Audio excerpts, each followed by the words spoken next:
पिछले व्याख्यान में हमने अभिज्ञान शाकुंतलम के जो नायक हैं राजा दुष्यंत, उनके चरित्र की जो विशेषताएं हैं अर्थात उनके चरित्र चित्रण के विषय में अध्ययन किया। आज हम अभिज्ञान शाकुंतलम की नायिका शकुंतला के चरित्र चित्रण के विषय में अध्ययन करेंगे कि शकुंतला अभिज्ञान शाकुंतलम की नायिका है। वह राजर्षि विश्वामित्र और मेनका जो अप्सरा हैं उसकी पुत्री है। जन्मकाल से ही माता पिता के परित्याग के द्वारा उनका परित्याग कर दिया गया था और शकुंतला का लालन पालन महर्षि जो कर्ण हैं उन कर्ण ने किया था। यद्यपि वह महर्षि कर्ण की पालिता पुत्री है, लेकिन वे उसे अपने प्राणों के समान अत्यधिक प्रिय समझते हैं। जैसा कि नाटक के तृतीय अंक का जो विष्कंभक है, उस विष्कंभक में मुनि शिष्यों के द्वारा जो मुनि के जो शिष्य हैं उन शिष्यों के द्वारा भी ये कहा गया है कि सा खलु भगवतः कण्वस्य कुलपते उच्छ्वसितम्। तो इस प्रकार से जो शकुंतला है वो महर्षि कर्ण की पालिता पुत्री है। शकुंतला में के चरित्र में हमने अनेक विशेषताएं जो है दृष्टिगत होती हैं। नाट्य शास्त्रीय दृष्टि से वह मुग्धा नायिका की श्रेणी में आती है। तपोवन की वनदेवी के सदृश अनित्य सुंदरी शकुंतला नैसर्गिक जो सुषमा है उस नैसर्गिक सुषमा की प्रतिमूर्ति है। राजा दुष्यंत ने उसको अव्याज मनोहरम वपु कहकर शकुंतला की प्रशंसा की है। तो शकुंतला जो है उसकी प्रमुख विशेषता उसकी अनुपम सौंदर्यता है। अभिज्ञान शाकुंतलम के प्रथम अंक में हमें शकुंतला अपनी सखियों के साथ वृक्ष सेचन करती हुई दिखाई देती है।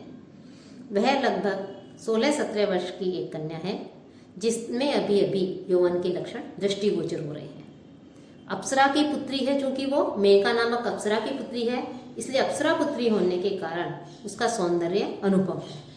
उसे देखते ही दुष्यंत के मुख से, राजा जो दुष्यंत है उनके मुख से सहसा निकल पड़ता है अहो मधुरम आसा दर्शनम।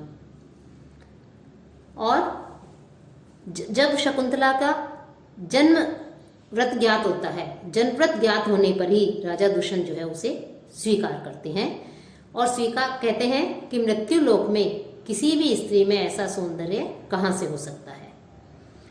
कौमार्य, सौंदर्य तथा लावण्य पर मुग्ध होकर दुष्यंत उसे अनाघ्रातम पुष्पम कह करके जो है उसके सहज सौंदर्य को प्रस्फुटित करते हैं। शकुंतला के सौंदर्य को प्रस्फुटित करने के लिए किसी कृत्रिम प्रसाधन की आवश्यकता नहीं है। वह वल्कल पहने हुए भी और भी अधिक जो है सुंदर प्रतीत हो रही है। दुष्यंत के ही शब्दों में इयम अधिक मनोज्ञा वल्कलेनापि तन्वी किमिव ही मधुराणाम मंडनम नाकृतिना।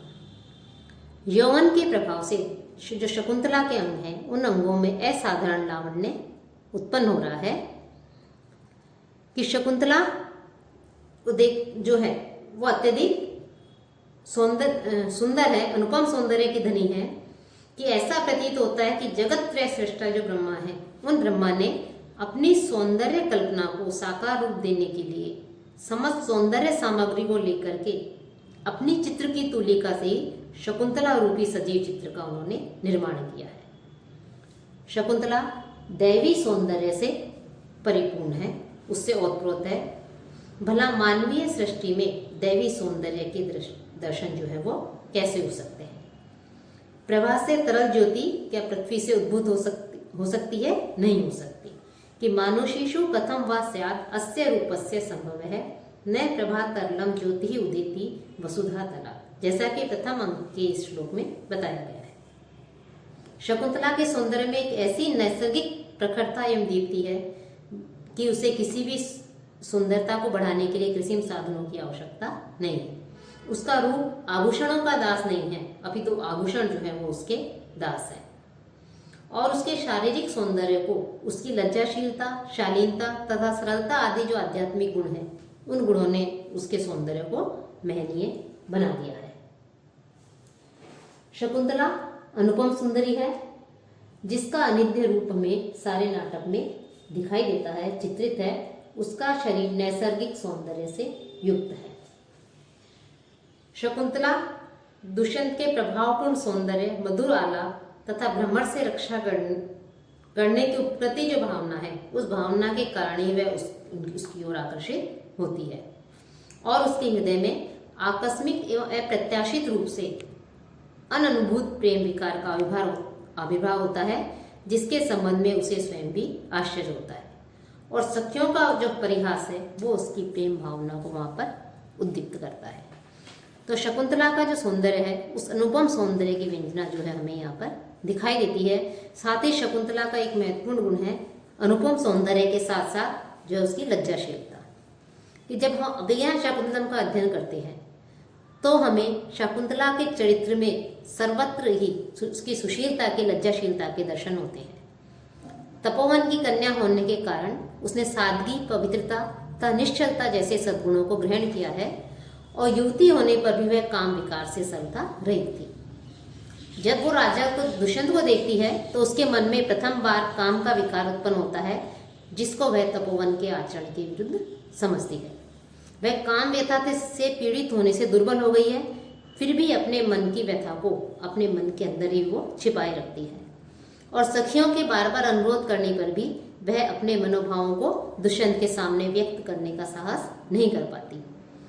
लेकिन राजा के अचानक प्रकट हो जाने पर वह लज्जा से युक्त हो जाती है और राजा के द्वारा प्रणयानुरोध करने पर भी लज्जावश तथा अपने पिता की अनुमति के बिना वह आत्मसमर्पण करने के लिए जो है उद्यत नहीं होती। तो इस प्रकार से जो शकुंतला है, उस शकुंतला में लज्जाशीलता का गुण भी जो है हमें दिखाई देता है। और दुष्यंत की राज्यसभा में जब वह अवगुंठनवती होकर ही जाती है और लज्जावश जो राजा दुष्यंत है उससे अपना प्रणय निवेदन भी नहीं कर पाती, और जब राजा उसे वापस लौटा देते हैं तो प्रत्याख्यान के अवसर पर गौतमी के द्वारा आदिष्ट होकर ही वह थोड़े से शब्दों में राजा को जो अतीत था उसका स्मरण कराती है।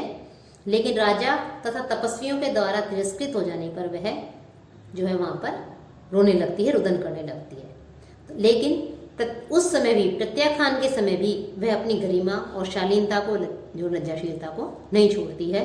और सप्तम अंक में जब दुष्यंत से उसकी भेंट होती है तो उसे असीम आनंद की उपलब्धि होती है, लेकिन पति के साथ भगवान मारीच के पास जाने में भी वो लज्जा का अनुभव करती है। इस प्रकार कालिदास ने अपने नाटक में सर्वत्र ही अभिज्ञान शाकुंतलम जो उनका नाटक है, इसमें सर्वत्र ही शकुंतला को एक सुशील और एक लज्जाशील नारी के रूप में चित्रित किया है। अब शकुंतला की एक विशेषता है एकनिष्ठ प्रेमी का। ये मुग्ध तपस्वी कन्या जो शकुंतला है, वो जब दुष्यंत को देख करके आश्रम विरोधी काम विकार से युक्त हो जाती है, उसी दिन से दुष्यंत की प्रेममयी मूर्ति उसके हृदय में अंकित हो जाती है और दुष्यंत के पुनर्दर्शन की उत्कंठा में वह प्रतिदिन क्षीणकाय होती जा रही है। और शकुंतला जब अपनी सखियों से इस विषय में बात करती है तो उसका जो कथन है, वो कथन उसके प्रेम की अनन्यता को पूर्ण करने के लिए पर्याप्त है। और जब दुष्यंत से उसका गांधर्व विवाह हो जाता है तो गांधर्व विधि से विवाह कर दुष्यंत के हस्तिनापुर चले जाने पर भी शकुंतला जो है तद्गत चिंता में ही निमग्न रहती है और इस चिंता में उससे अपने शरीर की भी सुध-बुध नहीं रहती है। और इसी कारण से जब वो दुष्यंत के प्रति चिंतित रहती है, दुष्यंत का चिंतन करती है, तो उसका यही अनन्य चिंतन उसके दुर्वासा शाप रूपी जो दुर्भाग्य है शकुंतला का, उसका कारण बनता है।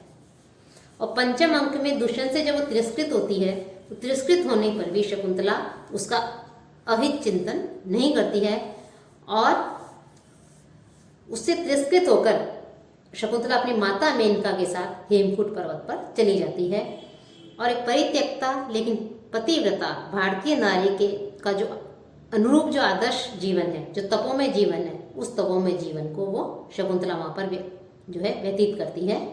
सप्तम अंक में बताया है वसने परि दूसरे वसाना। इसमें कवि ने एक जो शकुंतला है, उस शकुंतला एक वेणीधारी शकुंतला का जो गरिमा में चित्र है, उस गरिमा में चित्र को यहाँ पर प्रस्तुत किया है। मारीच ऋषि के आश्रम में तापस वेश धारिणी होकर भी शकुंतला अपने प्रियतम के रूप का क्षण भर भी विस्मरण नहीं कर पाती है और एक आदर्श भारतीय जो नारी है, उस जो शकुंतला है, आदर्श भारतीय नारी के रूप में जो शकुंतला है, उस शकुंतला जब राजा दुष्यंत उसके जब क्षमा याचना करते हैं 7वें अंक में, तो शकुंतला का सारा आक्रोश शांत हो जाता है और वो अपने प्रियतम को, राजा दुष्यंत को, किसी भी प्रकार का उलाहना नहीं दे करके स्वयं ही अपने भाग्य के ऊपर सारा दोष डाल करके वो शांत हो जाती है। शकुंतला एक आदर्श और एकनिष्ठ प्रेमिका है जो दुख सुख कोई भी परिस्थिति हो, इन सभी परिस्थितियों में अपने प्रिय की का जो है हमेशा ही मंगल कांक्षिणी बनी रहती है, उनका हित ही चाहती है, उनका जो है हमेशा मंगल कामना करती है, कभी भी उनका हित नहीं चाहती। तो इस प्रकार से लज्जाशीलता, एकनिष्ठ प्रेमिका भी शकुंतला का एक प्रमुख गुण है। साथ ही विद्या एवं कलाओं में भी जो है शकुंतला की निपुणता हमें दिखाई देती है। कण्व ऋषि के आश्रम में रहकर शकुंतला ने स्त्रियोचित जो शिक्षा है उस शिक्षा को प्राप्त किया है। वह पशुपालन जो है, पौधों को पानी देना अर्थात बागवानी, अतिथि सत्कार, गृह व्यवस्था में आदि कार्यों में जो है पूर्ण रूप से दक्ष है। और उसकी दक्षता के ऊपर महर्षि कर्ण को पूर्ण विश्वास है और अपने इसी विश्वास के कारण कुलपति जो कर्ण है वो आश्रम की व्यवस्था का भार अपनी पुत्री अर्थात शकुंतला के ऊपर सौंप करके सोमतीर्थ चले गए थे। वह साक्षर है और काव्य रचना में भी प्रवीण है, निपुण है। शकुंतला ने अपने हाथों से ही दुष्यंत के लिए जो है मदन लेख लिखा था, जिसमें विरह जनित उत्कंठा, अभिलाषा, उपालंब आदि का जो उन्होंने वर्णन किया है, इससे एक सुंदर अभिव्यंजना हमें दिखाई देती है। तो इस प्रकार से शकुंतला कलाओं में भी जो है, कला में भी प्रवीणता, उसकी नैपुण्यता, काव्य रचना में उसकी नैपुण्यता जो है वो हमें दिखाई देती है। अपनी निपुणता का वो परिचय उसमें हमें मिलता है। वह पशु पक्षियों के लालन पालन में भी निपुण है और शकुंतला एक निसर्ग कन्या है। शकुंतला को प्रकृति के प्रति इतना सहज और प्रगाढ़ स्नेह है कि जो परवर्ती जो आलोचक हुए हैं उन्होंने तो शकुंतला को निसर्ग कन्या ही कह दिया। उसका लालन पालन, प्रकृति का जो सुरम्य जो स्थान है, सुविस्तृत जो प्रांगण है, उसमें शकुंतला का लालन पालन हुआ है, जिससे उसके हृदय में उदारता, सहृदयता और सदाशयता प्रवृत्ति जो सात्विक गुण है, उन गुणों का सहज विकास हमें दिखाई देता है। आश्रम के वनस्पतियों के प्रति उसका सोदर स्नेह है। अस्ति में सोदर स्नेह एतेषु। साथ ही वृक्षों का सेचन करती हुई शकुंतला को जब केसर वृक्ष अपनी ओर बुलाता हुआ सा प्रतीत होता है, तो शकुंतला कहती है कि वन ज्योत्सना नामक लता को वह अपने प्राणों से भी अधिक जो है स्नेह करती है और पतिगृह गमन करने से पूर्व वह उससे आलिंगन करती है।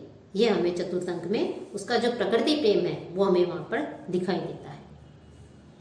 तपोवन के जो तरु हैं, जो वृक्ष हैं, उनके प्रति भी उसके स्नेह की पराकाष्ठा महर्षि कर्ण के इस कथन से ही स्पष्ट हो जाती है कि वह पहले उनको जल पिलाकर जल पीती थी और जो आभूषण प्रिय होने पर भी वृक्षों की पत्तियां नहीं तोड़ती थी और उनके प्रथम कुसुम प्रसूति काल होने पर उत्सव मनाया जाता था। ऐसी शकुंतला जो है आज विदा हो रही है, जब महर्षि कर्ण ये कहते हैं कि पातुम न प्रथमम व्यवसति जलम युष्मासु एपीतेषु। तो इस प्रकार से उन्होंने जो है इसमें शकुंतला का जो प्रकृति प्रेम है उसको उसमें इन्होंने चित्रण किया है। आश्रम से जब शकुंतला विदा लेती है चतुर्थ अंक में, तो जो वनस्पतियां हैं वो वनस्पतियां अनेक प्रकार के नानाविध उपहार जो है वो देती हैं और इस आश्रम के मृग और लताएं शकुंतला को देख करके जो है वो रुदन करती है। और जब शकुंतला जाने लगती है तो चलते चलते शकुंतला अपने पिता से कहती है कि जब उसकी लता भगिनी वन ज्योत्सना में फल आए और मृगी जब शिशु का प्रसव करे तो उसे समाचार भेज दें। तो इससे हमें कालिदास की जो नायिका शकुंतला है, वह शकुंतला प्रकृति की गोद में पली बड़ी हुई और युवती हुई और प्रकृति का एक अंग के रूप में, एक अभिन्न अंग जो है हमें प्रतीत होती है। वास्तव में देखा जाए तो शकुंतला जो है वो कालिदासीय जो काव्य जगत है उसकी एक विलक्षण और जो एक अलौकिक सृष्टि जो है वो हमें दिखाई देती है। शकुंतला प्रकृति के साथ इस प्रकार से घुल मिल जाती है कि उसके व्यक्तित्व एवं जीवन का आकलन प्रकृति से जो है पृथक होकर के नहीं किया जा सकता। मारीच ऋषि के आश्रम में हमें उसके मातृत्व की झलक मिलती है, जहां उसके हृदय का समग्र प्रेम पुत्र के लिए उमड़ पड़ता है। इस यहाँ पर शकुंतला को स्नेह, सौहार्द, लज्जा, नारीत्व, शालीनता, करुणा, मातृत्व आदि की जो साक्षात जो प्रतिमा है, उस साक्षात प्रतिमा के रूप में कवि ने अंकित करके, महाकवि कालिदास ने अंकित करके विश्व साहित्य को एक पावन, समुज्वल और एक अनुपम चरित्र रत्न जो है वो प्रदान किया है। कि शकुंतला का जो अंतर्बाह्य सौंदर्य प्रेम, औदार्य, करुणा एवं लज्जा के समान रूप से सरोवर है, जिससे सहृदयों का चित्त सदैव अनुरंजित होता रहा है। कालिदास दास जो है उन्होंने शकुंतला के जो विविध चित्र खींचे हैं, जैसे घट के द्वारा वृक्ष सेचन करती हुई, भ्रमर आक्रमण से भयभीत, राजा को लज्जापूर्वक देखती हुई, काम पीड़िता होकर शिलास्तत पुष्प शैया पर लेटी हुई तथा प्रेम पत्र लिखती हुई, साथ ही राजा को अविनय से रोकती हुई, पिता, सखियों तथा तपोवनवासी पशु पक्षियों, लता वृक्षों से विदा लेती हुई, दुष्यंत के द्वारा तिरस्कृत होने पर भी कारुण्यता को प्राप्त होती हुई, मारीच ऋषि के आश्रम में तपस्विनी का जीवन व्यतीत करती हुई और पति के साथ पुनर्मिलन होने पर संतोष, सुख और आनंद का अनुभव करती हुई, ये जो शकुंतला के जो चित्र है, ये जो है अत्यधिक रमणीय और आकर्षक जो है कवि ने अपनी इस रचना में इन आकर्षक रूपों को, आकर्षक जो चरित्र हैं, उन चरित्रों को अपने इस ग्रंथ में जो है प्रकट किया है। इस प्रकार से जहाँ दुष्यंत एक प्रमुख नायक के रूप में, एक आदर्श नायक के रूप में चित्रित किया गया है, वहीं जो शकुंतला है,